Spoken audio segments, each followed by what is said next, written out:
Hello and welcome to another battle report. This is Empire versus Orcs and Goblins, a 3,000 point game between myself playing Empire and Anthony from the Sustainable Center's Orcs and Goblins army. We rolled up the Blood and Glory scenario. The fortitude is 6 versus 6. We both have 3 unit standards, a general and a BSB, and an army will break at when it reaches 3. Here you can see a different angle shot of the deployment. And here's the left flank of Anthony's army. He's got 2 units of 6 squig hoppers, 1 unit of 5 wolf riders, 6 trolls, a horde of black orcs with a war boss who has the sword of +2 attacks. I can't remember which it is, as well as the 4-up ward save. A horde of squig herders, like 50-something. He's got a level 4 Goblin Shaman with a Dispel Scroll and a 5-up ward save in his bunker in the back. He's got a level 1 Orc Shaman on a War Boss with the Lucky Head. He's got a Savage Orc War Boss with a weapon of +2 Strength and the Glittering Scales. And in that horde of Savage Orc Biggins is his Black Orc BSB with the 6-up ward save item. There are 6 squig hoppers in front of that horde, and they are both into that forest, which we rolled, and it turned out to be a venom thicket, pardon me, because it's dangerous terrain checks.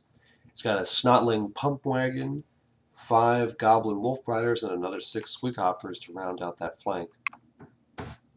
Here's a close-up. You can see the pump wagon, the goblin wolf riders, and squig hoppers. And then on the other side of the table, I have my Celestial Hurricanum, 5 Pistoliers with a Musician. I want to say 14 Inner Circle Knights, accompanied by a Warrior Priest with 1-up armor save, the Crown of Command, and a Luckstone. That unit of Knights has the Ranger standard, so they are Strider for all terrain. My BSB has a great weapon in the armor of Meteoric Iron. I have a Warrior Priest just with hand weapon, shield, and heavy armor, 38 great swords, a Witch Hunter with the Iron Curse icon and a great weapon, and then my level 4 Shadow Wizard Lord with a 4-up ward save and the Dispel Scroll. Then I have 29 Swordsmen, accompanied by a Warrior Priest with great weapon and heavy armor, and a Captain with full plate armor and a great weapon. They have a detachment of 15 Free Company. I have a Hellblaster Volley and a cannon with a Master Engineer who's in between both of those. My Steam Tank, and then 3 Demigryphs with a Musician. Here you can see the spells that I rolled up for my level 4. And here we are post-Vanguard moves. And by the way, you have to excuse my voice. I'm coming down off a cold and not quite, well yet, but I wanted to record this video before too much long time went by. And I forgot what happened. Anyway, this is post-Vanguard. You can see, I believe Anthony won the roll to move first, so we moved those Wolf Riders up. I moved my Pistoliers out and away from him because they have to be 12 inches away from each other, and then those Wolf Riders just inched up. Yep, and here's Anthony's perspective. So turn 1, Empire. I win the roll to go first. I declare a charge with the Demigryphs and the Wolf Riders. It's a pretty easy charge. I want to say I needed like a 4 or something because they've moved up to the absolute closest they can without getting within 12 inches of me. So, they're moving, my Demigryphs are moving 7, and I gotta roll like 4 or 5 on 3d6, and that's not hard to do. He just holds because I don't think he has high hopes of getting away. Everything in his army pretty much is immune to psychology, or, except for the Night Goblin bunker, and they're pretty far away. But, the Night Goblin, the Wolf Riders, pardon me, don't really have much to do on this flank. I'm pretty sure that's what Anthony's logic was in accepting that charge. The Pistoliers move up in front of the Black Orcs, and Squig Herd just sort of act as a pain in the neck. The Steam Tank misfires when attempting to generate steam points, does 2d6 strength, 2 hits to itself, costs no wounds to itself. I try to put a cannon through the Black Orc General. Because remember, this is Blood and Glory, he's worth 2 points, and if I can kill him outright with shooting, because he can't get a lookout, sir, being a cavalry model within a unit of infantry. However, the cannon, I use the engineer to try and re-roll it, and I think I get the hit on the general, and I only cause 1 wound. He fails his board save. I'm really optimistic, but only 1 wound. Hellblaster Volley again, I don't believe caused very many wounds. Maybe he picked up 2 or 3 black orcs, but that was it. You can see the rest of my line advanced. Here are the 3 or the handful of black orcs dead from the volley gun, and the bad event on the steam tank. The Demigryphs easily kill the Wolf Riders and overrun into the unit of Squig Hoppers behind them. On the beginning of Orc's turn 1, he charges with the Squig Herd. I choose to hold. He charges with the Black Orc War Boss out of the unit of Black Orcs, and I stand and shoot. I think this is pretty much perfect. He's turning the flank of the Squig Herd, and the Squig Herd can just do tremendous damage on its front. It's something like 50 or 40 Strength 5 attacks, because it's 2 from the front Squigs, then you have 2 supporting attacks, and Strength 5 is really the end of my knights and the end of my greatswords. So I put the Pistoliers there, kind of hoping he would charge them, and I had the bright idea to try and I'll hold them at first, and then I'll flee later from if he double charges with both units. But he doesn't charge with the Black Orc the entire horde. He only charges with the War Boss, and I wasn't really sure what to do. I didn't want to. I wanted both of those units to be pulled out further, but now I'm not so sure, and I end up just taking the stand and shoots, figure maybe I can put another wound on his War Boss, and it doesn't work out. The Squig Hoppers attempt to charge the Knights. They come about an inch short, and they lose 3 models to dangerous terrain checks charging through the Venom Thicket. Here's the angling and the orientation he does with his bunker. The pump wagon, super pumps, 46. It would have been a nasty charge, very dangerous to my Knights because there's no armor saves allowed to those impact hits, but it doesn't. It ends up not doing anything. The Savage Orcs pass all their dangerous terrain checks for the Venom Thicket and just shimmy to the side. He wants to avoid marching through there and taking a bunch of, and possibly picking up a bunch of models as casualties. Pistoliers get annihilated, and I think he chooses to overrun because he completely kills the unit. The War Boss overruns about that far, and you can see that the Squig Herd is now fully in the middle of that forest, which turns out to be another Venom Thicket. So he has to pick up a bunch of models, and I don't think he caused a dangerous wound to the War Boss, but so he loses a few, handful of Squigs to that. The Demigryphs are charged in flank by the unit of Squig Hoppers there. I don't think I have a picture of them being on both sides. The 2 that have to direct it on the Squig Hoppers to the front kill all 6 models outright, and then only kill 2 or 3 of the ones on their left flank. Win combat, they break, and I pursue to just try and annihilate them. I probably should have restrained and reformed, but I didn't want to be in the charge arc of the trolls. They bounce off the table. I move up. I don't think I'm in charge range, but I don't know really what I was thinking here because it's going to be my turn next anyway, so I could have just charged into the flank of the trolls. I don't know. It's just I guess I'll have to pay more attention to who's going to be overrunning and where they're going to be going and all that as I play more. Here you can see the disposition of the board at the beginning of Empire turn 2. I charge the Squig Hoppers with my Knights. They're immune to psych. They have to accept. I can't contact the pump wagon, but I'll probably overrun into it. And I charge the flank of the Squig Herd with my big unit of greatswords. The steam tank, I don't want to lock the War Boss in close combat. The War Boss could probably kill the steam tank because he's got a tremendous number of high strength hits with Choppa's rule and with his magic gear and all that. And I generate enough steam points. I think I can put a cannon shot on him with the tank, but I use just 1d6 of random movement in the direction of him to point the cannon at the War Boss. I get Occam's Mind Razor off on the Knights. probably overkill. I wasn't entirely certain what to do with my magic phase, because Occam's Mind Razor is great, but none of my guys are in contact with, like, the orcs, the black orcs, or the savage orcs, and those are the guys where I really need the high strength attacks to get over the toughness 4. The squigs I'm wounding on 2s normally with the great swords, so that's not a big deal. So I wasn't really sure, and I guess I figured that I might as well make it 100% guaranteed to go over fine. I mean, it'll make the horse kicks strength 8 or strength 10, I think, from the Banner of Discipline, enhancing my general's leadership. So that was really what I did there. Plus, I needed to get at least one spell off so that I could bounce my Shadow Wizard Lord Veer, the teleportation from the lore attribute. I needed to get him out of base contact with models, so I was just trying to cast a bunch of stuff. I got the Withering off on the Squig Herd, so, I mean, now they're toughness 1. It is... I mean, like, not only the Warrior Priest, I think, in that unit is hitting its strength 4. Everybody else is hitting its strength 5 or strength 6. So now everybody's wounding on a 2+. When I complete this charge, it sends the Fanatics out. 2 of them didn't roll high enough to actually contact my unit. One of them passed through the unit and caused a few casualties, nothing major. But so now I've got Fanatics all around, and hopefully they won't move into me next turn.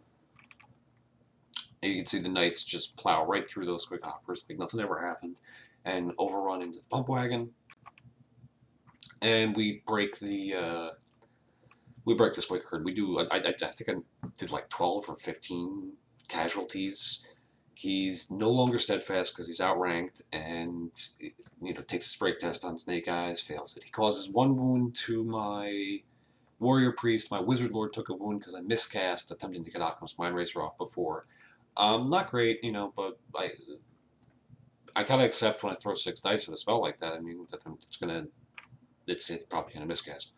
BSB took no wounds. Witch Hunter took no wounds. 1 wound on the Warrior Priest, and we have 1 wound on the Wizard Lord. The Squig Herd explodes. It kills one of the Fanatics, and it kills his War Boss. The War Boss I'd already shot with 2 cannons this turn, and the Hellblaster Volley Gun. He was still clinging to health with 1 wound. He's got that 4-up ward save and a very high armor save. The cannons don't care, but I'm not having like good luck with my cannons. I mean, that's kind of a theme for me. I very rarely have good luck with my cannons. But so the War Boss had been clinging to life with 1 wound, and when the Squig Herd exploded, it did 5 wounds to him. And you roll that many dice, you're bound to fail them eventually. So that was actually this right here is the loss of the Orcs and Goblins general. That brings the fortitude down to 4. The loss of any standard or his BSB is a victory for Empire in the end of the game. Now this is when everything starts to go pretty wonky. I've got my horde of greatswords facing off against the Black Orcs and against the Night Goblins. It's a long charge. Pardon me. It's a very long charge. It's something like, I think 11, not 11, I think he needs like an 8 or a 9, and it's even longer on the Goblins. And I'm thinking to myself that, I've got 2 cannons, I've got a Savage Orc, a Black Orc BSB in the Savage Orc unit, and he's on a mount. So he's in a cavalry model in an infantry unit. He can't take a lookout, sir. I'm just going to snipe him with the cannon, and that'll be the end of the game. And, it's not necessarily a tremendous game because of, if Anthony knew that you didn't get a lookout, sir, against template weapons, if the unit types are different between the character and the unit that he's in, I don't think he would have taken them, especially not against me, because I always have cannons, or the Ogre army that we play against, Mike's army, who also has cannons. I mean, his 2, the 2 opponents he plays pretty frequently are going to have cannons. I don't think he would have taken that. But in any event, that's my thinking, is that I'm really only going to have to snipe that guy out, and he declares a charge on the greatswords with the Black Orcs and with the Night Goblins. Now, it's not a huge risk for me. They're stubborn and they have extremely high leadership. I've got 4 characters in there, including my BSP and my general. But I just, I'm thinking I got this game in the bag. I don't even need to risk it. So I flee. It bounces through the Hurricanum and ends up in that space where the Wolf Riders are right now, behind that big unit of Inner Circle Knights. The Hurricanum passes its panic check, and I'm thinking, okay, all right, there's no possible way for them to complete that charge. I don't even know if they can complete a charge on the Hurricanum, but if they get it, whatever, I don't care. Then the next turn I'm going to rally, and we'll be all set. I completely forget about his unit of Wolf Riders that's in my back lines. So my fleeing unit of Greatswords, he declares a charge on them from the Wolf Riders. He's almost certain to catch him, and then I'll be run down. I'll lose a unit standard, my general, and my BSB, and lose the game in just like that. That'll be it. And I'm sitting there. I criticize myself for making silly tactical decisions a lot, but oh my goodness, I couldn't believe it. I roll the flee distance, and I only roll a 2. I roll Snake Eyes for my flee distance. I'm like, that's the game. Except I can't put him down. I pick him up. I move him 2 inches. First drop puts them square on the Hurricane. Alright, so they bounce out the back. Then it puts them onto the Swordsman. So I move it back, puts them onto the Swordsman's detachment.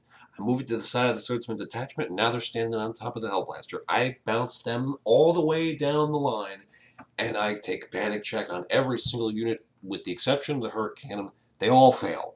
Swordsman flees, the detachment flees, both Hellblaster and the cannon panic. I have thrown my battle line into complete disarray. Everybody's fleeing. It's terrible. The Wolf Riders probably could have charged into the Swordsman and wiped out that unit, which would have evened the score a little. But they take their leadership test to they take their leadership test to redirect when an enemy flees from them, and they fail. So they have to try it and complete it against the Greatswords. That's not really possible. So they fail. That's a failed charge there. And I'm stupefied. I don't know what I was thinking. I just kind of felt like, man, I'll be conservative. I got the game in the bag. But oh my God, this was a frustrating turn. And the whole time I'm just sitting there with this feeling of my, the pit in my stomach. Oh God. But ends up being not a loss right there. I bounced through my whole unit. Everything's panicked. The War Machines can't shoot. Hopefully the detachment and the Swordsman will rally. I mean, they're not a lot of points, but I can't just give up that whole flank. Here you can see what it looks like here. And here's where they ended up on the far side of the thing. I mean, technically they're right on the top of the hill, 1 inch away from that cannon, but that was no way I was going to get that movement train to stand up there, so that's technically where they are. The Knights killed the pump wagon, no questions asked, and they overrun into the unit of Squig Hoppers behind them. Anthony, in his turn, he might have charged the Squig Hoppers. I don't actually remember if I hit them or if he charged into them, but either way, in his turn, he used his magic, the Itchy Nuisance spell, to reduce my movement and initiative to 1. Something happened with the Hurricane and it took a wound, I forget. I think he might have used the magic missile against it. I'm not entirely certain. The Knights kill the Squig Hopper. It must have been on my overrun, because otherwise I don't know how else I would have charged or continued to advance. Anyway, I rolled my overrun, and they've been just plowing through one unit after another the whole game, but I rolled too short to contact the Savage Orc unit, so they're going to get charged on the next turn. I point the steam tank at the Black Orc horde, and I roll, I generated 3 steam points, 3d6, and I end up 1 inch short of contacting that unit. Here you can see everything rallies. Whew. So the Swordsman and the detachment, I mean, I actually didn't play very smart with them. I should have pointed these 2 units to cover the whole 180-degree arc, so that no matter where the Wolf Riders moved, I could have charged them and at least pushed them out of the back. But really, the threat of the game being just completely over right there is kind of abated, since everybody's rallied. Pardon me. Yeah, here you can see what this looks like. On his turn, he charges the Black Orcs into the steam tank. Not 100% sure why he did this. He doesn't ever... I mean, I guess he figured that it doesn't matter what's going to happen. I'm going to get the steam tank into them. It might as well go on his terms. But it doesn't really matter, because the tank's unbreakable, so getting the charge doesn't really give you a ton of bonuses. In any event, he causes like maybe 1 wound. It's not a huge deal. The tank is perfect for just soaking. This is probably his best matchup versus the tank, because they all have great weapons, and with the Choppa's rule, they're strength 7 on the first turn of combat. But, you know, it's not a guarantee. They're only going to hit with 2/3 of their attacks, because the tank is technically weapon skill 3 because of the engineer. And then I have a 1-up armor save, so even with strength 7, I think I'm down to, what, like 5-up or 4-up? It's still, I'm going to be reducing the number of wounds he causes me. And he ends up, I think, only causing like 2. Not a huge deal for the steam tank. The demigriffs in my turn, I reformed them and moved them up so that they can charge whoever whoever's more threatening. You can see one of the fanatics ran into the terrain and instantly died. The other one ran back through his unit, and his savage orc shaman on the war boss is circling around. And my knights just get obliterated by his savage orcs. He gets sneaky stabbing off in his magic phase, so now they're armor piercing. The knights and the warrior priest are all reduced to initiative 1. He challenges with the savage orc war boss, and the savage orc war boss has some ridiculous number of extremely high strength attacks, and they're all frenzied and all that. But he ends up having just a tickle fight with the warrior priest. He kills everyone except for like a couple knights. I'm stubborn, leadership 8, fail it, men a run. It's only I only run 4 inches, catches me, runs me down. It's like 500 points, and it is one of my standards. So at this point, it's he's eating into my lead, but I don't really know what I could have done differently there. Since deployment, I've kind of felt like that knight unit's path was on rails. Could have hoped to get some magic off, but with my wizard fleeing and then trying to rally and all that, I didn't really have a chance. So Anthony, post-combat, reforms his savage orcs so that the tank is on their flank. I'm not going to say that this is a really bad idea, because I wouldn't want to take a demigriff charge in the flank. That's for sure. But now he's given me, he's reformed the horde to face them. I was trying to think if I would have done anything differently. I'm pretty sure I probably would have done the same thing if I were in his shoes, because taking the demigriffs with a charge and the number of wounds they can output on the flank, knowing that the steam tank is going to be unbreakable, the orcs aren't going to have the chopper rule anymore because it's not the first round of combat. I think he did the right thing given the circumstances. I moved the hurricane up and around the orcs to get it out of charge range. It's too far away to support the rest of my units, and I'm just going to have to accept that because I had it piggybacking with the knights the whole time. The Goblin Wolf Riders circle around the, my infantry units back there. I declare a charge with the great swords on the trolls. They are immune to psychs, they just have to accept, and I declare a charge with the demigriffs on the rear of the trolls. Figured just eliminate that unit. It's kind of a threatening unit because it's a lot of decent strength attacks, and they're annoying. They have regen, and I need to get to that. I need to get unit standards. I really don't have a shot of killing that unit of savage orcs, not with what I have on that flank, and I need to be able to just clear that whole area out so that I can take care of that unit of black orcs. Here's what this looks like. The Hellblaster volley gun shoots all of its shots at the Wolf Riders, kills them. I think the cannon sticks in the ground or something when I shoot it at his BSB. Like I said, the cannon put like 1 wound on the war boss once, and that was it. This turns out to be the single biggest surprise of the game after my whole fleeing reaction. The fleeing reaction wasn't a surprise, it was just stupendously poor play on my part. But the great swords and the demigriffs kill a bunch of trolls, run them down, that's not surprising. Now the steam tank I had generated 3 points with. Anthony's turned his flank to me. So static combat res, he's got 3 for ranks, 1 for standard, and I've got 1 for the, for holding his flank. I put all 3 points into a strength 4 breath weapon. I do 5 wounds. So now my combat res is 6. He does 1 wound to me. Keep in mind they can't do supporting attacks or anything because they're on the flank. He loses combat with the steam tank. And they take their break test, and they fail it, and they flee. His standard bearer for the unit is killed as part of the last stand rule, that's the end of the game. That takes his army to 4-2, to 4-2-3. Wow. I mean, like, I don't think of the steam tank as being a combat monster, but I guess I shouldn't underestimate it, because the 2d6 hits from the strength 4 breath weapon is nothing to sneeze at. But in this case, it won combat for me, and it won the game. Here's a look at the table and final disposition, and yeah, victory for the Empire. Despite my best efforts to deny it to myself.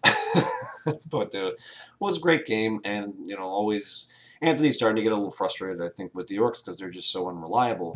But as you can see, there's no loss of combat potency, and if he hadn't had to put the characters on the boars, he probably wouldn't have had anything to fear from my artillery in this game, and wouldn't have rushed to try to get them into combat so that they couldn't be shot. But yeah, good game, very fun. I hope you guys enjoyed the battle report, and have a good one.